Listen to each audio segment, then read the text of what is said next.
Уважаемый господин президент, разрешите представить вам краткую информацию о реализованном проекте. Строительство солнечной электростанции СЭС «Нора» мощностью 100 мегаватт, являющейся крупнейшей не только в Казахстане, но и на территории стран СНГ, мы считаем, является одним из этапов практической реализации концепции перехода Республики Казахстан к зеленой экономике.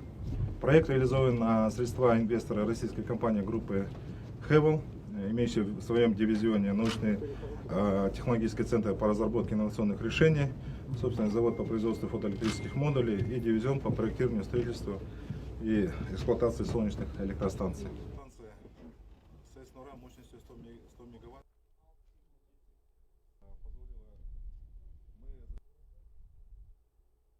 каждая опора, она забита свайно.